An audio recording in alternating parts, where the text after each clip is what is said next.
போர்க்களத்துல அடிப்பட்ட சக சோல்ஜரோட உயிரை காப்பாத்தணும் அப்படின்றதுக்காக வேகமா அவரை ஒரு மண்ணில் புதைக்கிறாரு இன்னொரு சோல்ஜர். அது மட்டும் இல்லாம ஒரு பணத்தை எடுத்து தன்னோட மேலயும் அப்படியே வச்சுக்கிறாரு. இதெல்லாம் எதுக்கு பண்றாருன்னா, எதிரியோட ஆளுங்க இங்க வந்து உயிரோட யாராவது இருக்காங்களா அவங்கள கொலை பண்ணணும் அப்படின்றதுக்காக வராரு. அந்த எதிரி சோல்ஜரும் வந்து செக் பண்ணிட்டு போன பிறகு இவர் வேகமா புதைச்சு வச்சு அந்த சோல்ஜரை இழுத்துட்டு போய் ஒரு கயிறு கட்டி இவரை ட்ரீட்மெண்ட்டுக்காக கீழே இறக்கியும் விட்டுடுறாரு. அது மட்டும் இல்லாம அங்க யார் யாருக்கெல்லாம் அடிபட்டிருக்கோ அவங்க எல்லாரையுமே எதிரிக்கு தெரியாம பயங்கரமா காப்பாத்தி ஒவ்வொருத்தவங்களா அந்த கயிறுல கீழே அனுப்பிட்டே இருக்காரு. அந்த மாதிரி காப்பாத்த வேண்டிய சமயத்துல இன்னொரு எதிரி ஆள் பாத்துடுறான். இதை பார்த்ததுமே இவர் வேகமா ஒரு டனலுக்குள்ள போய் ஒளிஞ்சுக்கிறாரு. ஆனா அப்ப கூட இவர் மேல வெடியை தூக்கி போட்டாலுமே அந்த டனலுக்குள்ள எதிரி ஆளுங்களோட ஒரு ஆளு அடிபட்டு கிடப்பாரு. அப்ப கூட இவரோட நல்ல மனசு அவரை சுட்டு சாகடிக்காம அவருக்கு ஏத்த ட்ரீட்மெண்ட் எல்லாம் பண்ணிட்டு அங்க இருந்து தப்பிச்சு போய் மறுபடியும் யாரெல்லாம் காப்பாத்தலாம்னு சொல்லி தேடி பாக்குறாரு.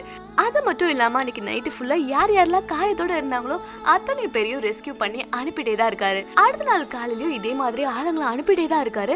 அப்போதான் கீழே பேஸ்லயும் உங்களெல்லாம் யாரு காப்பாத்தி அனுப்புறா அப்படின்ற மாதிரி கேட்க உடனே அங்க இருக்கிற சோல்ஜர்ஸ் மேல இவனை பத்தி ரொம்ப பெருமையா சொல்லிட்டு இருக்காங்க.